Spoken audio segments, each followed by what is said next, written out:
What up, y'all? It's your boy Vic XL, Riding Dirty Radio News and Reviews. All right, let's get into it. Love and Hip Hop Miami Season 3, Episode 3, the Trick or Treat Edition. Now, I have no idea why they named this thing the Trick or Treat Edition. I waited the entire episode to see Trick or Treat. Is it going to be Halloween? Is it going to be costume? I don't know why they call it Trick or Treat Edition, but hey, let's get into it, all right? Man, the show opens up with my girl Trina, fresh off her auditions for her all-girl tour. Well, it seems like she's in the mood to find someone else who didn't audition, but she wants on the tour. So she takes a trip to a video shoot. And this is the video shoot of a Miami artist by the name of Hood Brat. Now, a lot of Hood Brat. I'm sorry, I called her Hood Brat. By the name of Hood Brat. Now, a lot of people, if you're familiar with the Miami independent hip-hop scene, Hood Brat used to be in a group called Step Sisters. Well, she stepped out on her own, and she's doing her thing, and she's definitely representing for the ladies. All right, so Trina goes to tell her, like, look, I'm doing this all-girl tour. I had an audition, but I definitely would want you to be part of it. Hood Brat accepts and says, like, you know, I want to be part of it, and whatever I need to do to make this happen, let's do it. Well, Trina tells her, well, hey, it's all good in the hood. Let's make it happen. And she proceeds to tell her about things that transpired during the audition, and she mentions Miss Nikki Natural. Well, Hood Brat tells her, like, dang, sis, you don't seem like you vibing with Nikki like that. And she kind of tells her what happened at the audition. And Hood Brat tells her they're not really friends like that, but they do have a song together. So, you know, we're going to see how that works out. Also, in a very touching moment, Hood Brat lets the world know that she's raising the kids of her sister, her nephew and nieces, because her sister committed suicide. So salute to her. She does hair. She's a bartender. She's working the club. So definitely salute to Hood Brat for being an all-around hustler. And she also sends her condolences to Trina and, you know, the loss of her mother. All right, moving forward. Now we see my man Briscoe. He's got his feet back on the ground. It's definitely time for him to start moving and shaking now that he's out of jail. But he says one thing he got to do is find a lady to fit his situation. So we see him on a date with Joy. That's right. He's on a date with Joy. Now, he tells us he's always had his eye on Joy, but because Joy was married to Trick Daddy, she was always considered off limits. But now he heard she's getting a divorce. So, hey, going on a date seems like the appropriate thing to do. Well, during their conversations, they're chatting about his time in jail. And, you know, he lets her know, like, you know, I've always checked you out. She lets him know, like, hey, man, I was checking you out. I think you're a handsome dude. I really like this spot you brought me to. And the conversation leads to him asking her, you know, how is Trick going to feel about me and you on this date? Well, Joy's like, shit, you know, Trick shouldn't care. Trick got a new little chick who lives with him, and he shouldn't care about my moves and how I do things. And he's like, oh, so Trick got a chick. Who is it? And Joy lets her know that it's Nikki Natural. Now, Briscoe pausing like, Nikki Natural? And he's like, man, you know, me and her used to kick it. And she's like, kick it? He's like, yeah, we kicked it, you know. She's like, well, kicked it how, you know, has it been since her and Trick were together? And he was like, well, you know, it's been like a couple weeks ago. Now, Joy starts to pry a little bit. And he's like, you know, did y'all kick it like text? Did y'all kick it like, did you beat? Like, how did y'all kick it? And he's like, man, we kicked it. And he leaves it at that. All right, next thing you know, we're at the Trick Daddy Dollar's residence, and Joy is paying Trick a visit. Now, she says she's been summoned by Trick to visit her so they can discuss some things, but she's not sure what they're going to discuss. Well, you know what? She walks in the door. She's looking very scrumptious, and Trick is like, And she's like, what you looking at, boy? And Trick asks her, do she want something to eat? I thought it was kind of funny that Joy's like, I'm always hungry, but hey, don't poison me. I know we're going through a divorce, so I hope you put no poison in the food. So as Trick sits Joy down and starts to serve her a dish that looks really delicious, I'm not sure what it was, he's like, come on, Nikki. So out pops Nikki Natural. And Joy's like, huh? Joy was like, you know, definitely not expecting Nikki Natural to be there for what she thought was going to be a conversation about their divorce with Trick. Well, Nikki comes in. And Nikki basically like, look, you know, I feel like y'all ambushed me at the tryouts, and it seems like the whole world is Team Joy. Well, Joy is trying to really have an adult conversation and explain to her, like, look, we weren't trying to get you to battle. You know, I'm not against you. I think you're a beautiful chick. We just want to hear another song by you. Well, for whatever reason, Nikki is definitely probably not on that maturity level that she can, have a mature conversation with Trick and his ex. She basically is not listening. She's like, y'all against me. Y'all Team Joy. Why in the hell y'all still married? This, that, and the third. Trick is like, she's like, I feel played. Trick like, playing you? Ain't nobody got time to play you. The whole thing just basically blows up. And it leads to Trick telling Nikki to get the hell out of my house. Get out of my house. And, Joy is just kind of, chilling. She's not blowing up too bad. She's chilling. But Trick puts Nikki out. Funny thing, Trick is telling Nikki to get out. Joy is basically telling Nikki to get out. And Nikki was like, shit, Joy, this ain't your house. Joy's like, look, my name is on the deed. It's still my house. And as Nikki is leaving, she's like, shit, it's the bank house. And we all know about Trick Daddy's legal problems, so I thought that was kind of funny. But exit stage left, Nikki Natural. She's no longer, I guess, the girlfriend of Trick Daddy. So, hey, she's gone. All right, moving forward, we see my girl Amada. She's chilling in the bed with her boyfriend, MJ. MJ is serving up the Moscato, one of my favorite drinks for me and my lady. MJ is serving up the Moscato, and he's talking to Amada about the future. And he's telling Amada that he wants to be married, he wants children, and, he just wants to complete their life. And Amada's like, pump your brakes. I do want children, but not right now. Not till I achieve the things I want out of my music career. I want to see my name in lights. Amada. I want to hear the fans. Amada, Amada, Amada, Amada. I want Amada Way. I want a street named after me. I want a billboard. I want awards. I want movies. She's basically saying, look, I think you're a great guy. I want to have kids, but not now because my career comes first. MJ, you can tell, is a little uncomfortable with the conversation. And it's like, look, well, shit, by the way, your manager's moving things. This ain't going to happen because your manager is definitely not pushing you in the right direction. Things have slowed up. And, hey, I don't know what's going to happen with that. All right? Next thing you know, we see the long-awaited confrontation between Trina and her manager, Julian Booth. Or should I say ex-manager? Amada's manager, Trina's ex-manager, Julian Booth. All right. So it's funny. They kind of meet up in the middle of somewhere, both vehicles, lights on, almost like it's going to be a mob hit. And Trina basically tells him, like, look, man, I look at you like family. I looked at you like my brother. You weren't there for me for the death of my mother. My album's been pulled. Artists haven't been paid for their work. Producers haven't been paid for the stuff they've done on the project. And you got $300,000. Like, what's going on? Well, Julian really cut the short. And it's like, look, yes, I did get $300,000. But the $300,000 was not for Trina. It was for me, for my label, my artist. And Trina's like, what? What? Yo, how'd you get that? Your artist. None of your artists are popping. You got it on the strength of me. Julian proceeds to show the paperwork. You know they say, hey, man, paperwork, don't lie.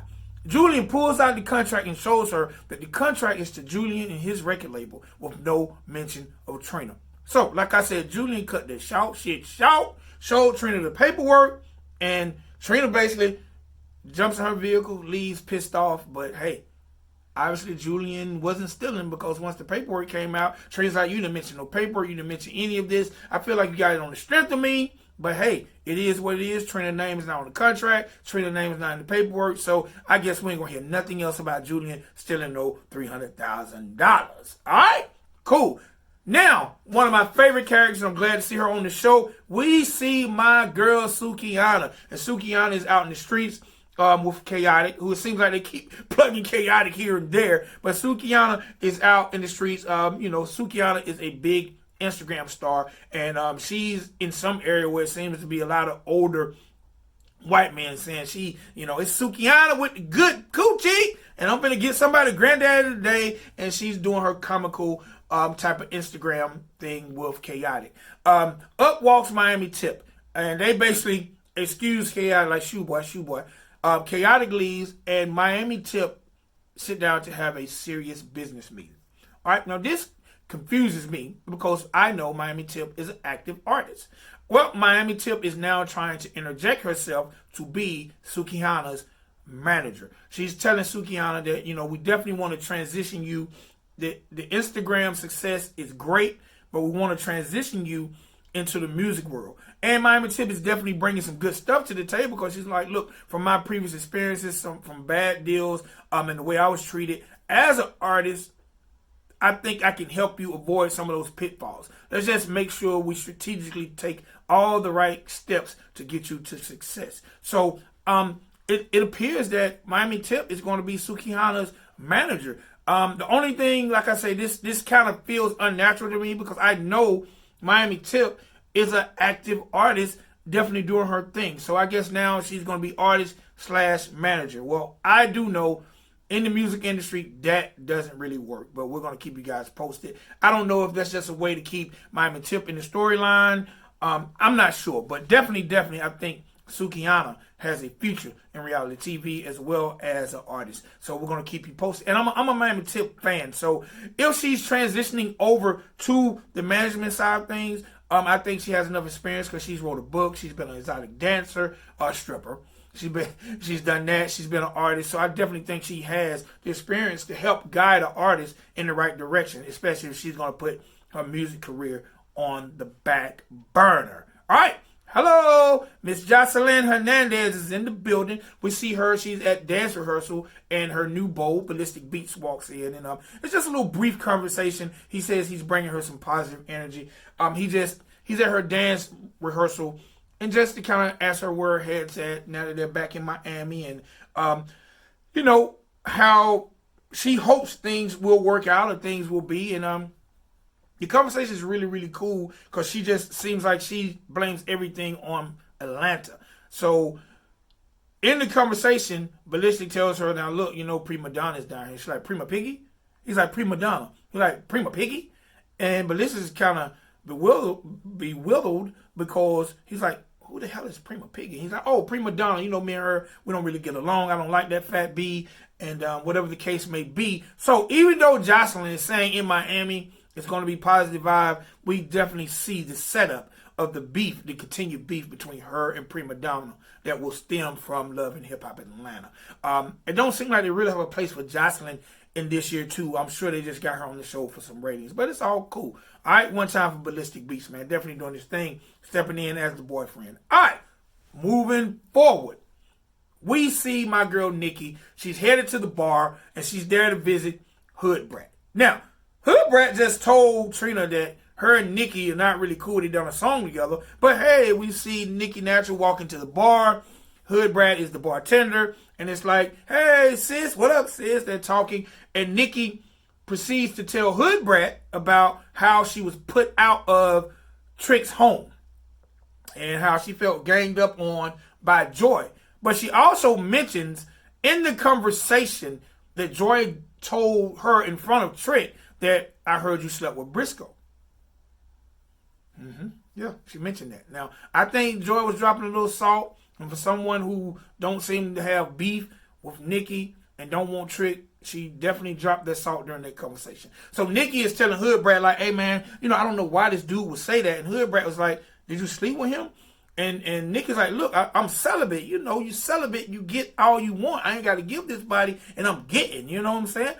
I'm celibate. I haven't slept with this dude. So Hood Brat's like, look, he's having a welcome home party. I think you should go to the party and confront him and find out if this is true. And Nikki agrees. So it's time for the big dramatic ending. And that happens at my man Briscoe's welcome home party. All right? This welcome home party pretty much sees most of the players from this episode in one building. All right? So welcome home party hosted by Miami Jams. We see my man Briscoe giving his little, hey man, I'm home. I ain't never going back. Thank y'all for coming out, welcoming me home. And hey man, let's just have a good time. So we see the gathering, as I like to call it. We see my girl Joy. She pull up. We see Prima Donna following the party. Her and Joy, like, hey girl, haven't seen you in a while.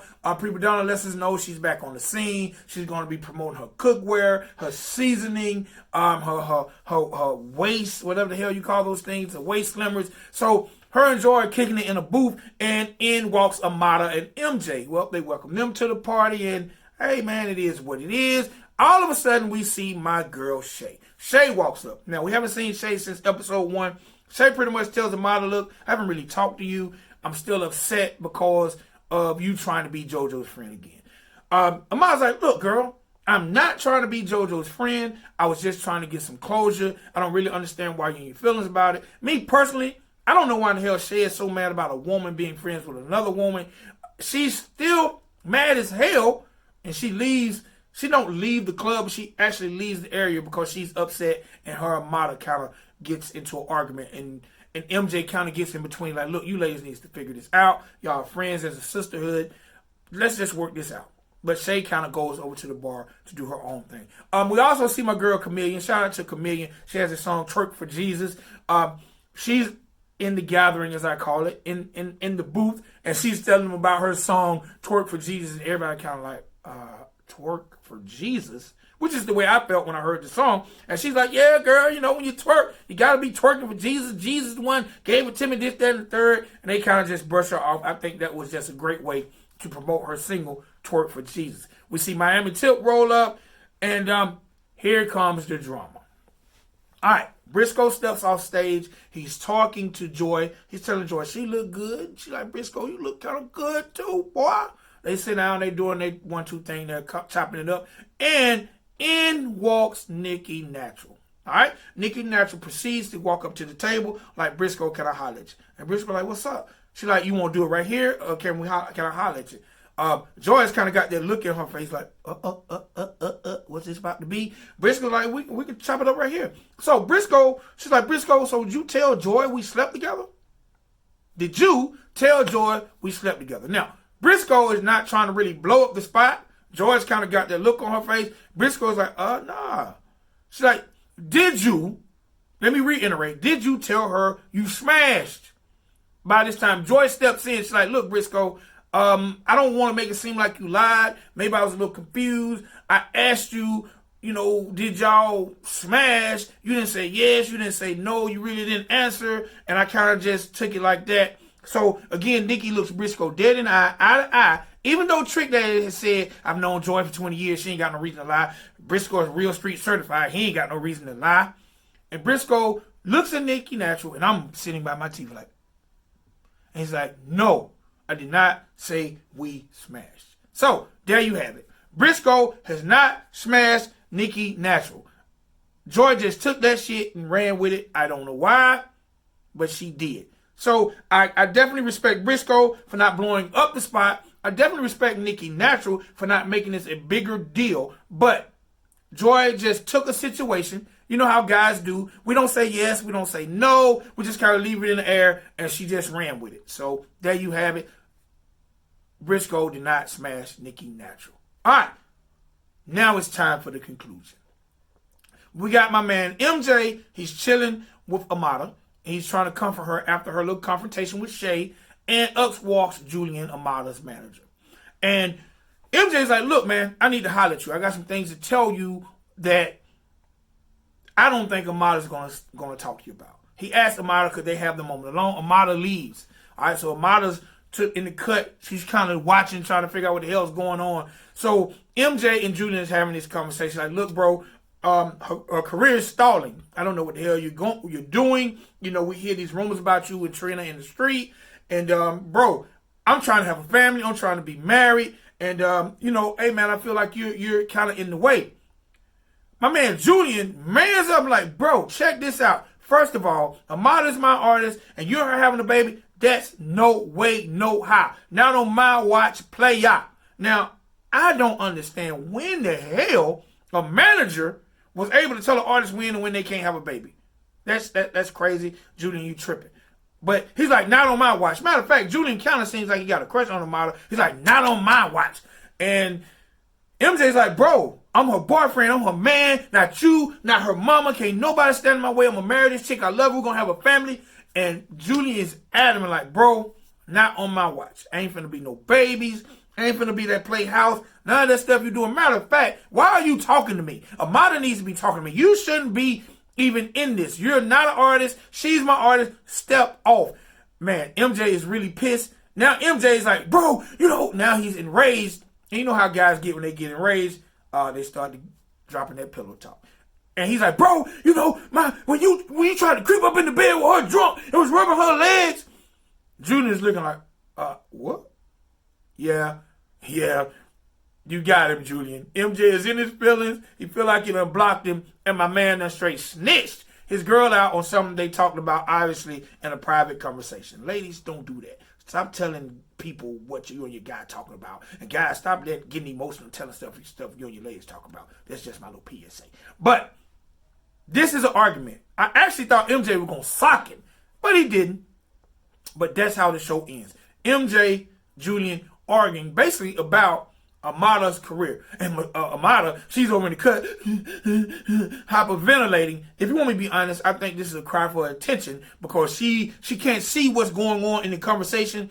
And maybe Julian and MJ have a past that we don't know about. Because all of a sudden, she's hyperventilating, she don't feel good. Now, in episode 1, they did joke about her possibly being pregnant. So I don't know if this is going to lead to a potential pregnancy or she's just tripping to get the attention back on her for the dudes not to talk. I don't know. We'll definitely find out as the season continues. But this is your boy Vic XL. This is my recap of Love and Hip Hop Miami, Season 3, Episode 3, Trick or Treat. All right? Y'all do me a favor, subscribe, comment, hit that like button, and let me know what y'all want to talk about. All right? It's your boy Vic XL. We gone. Yeah!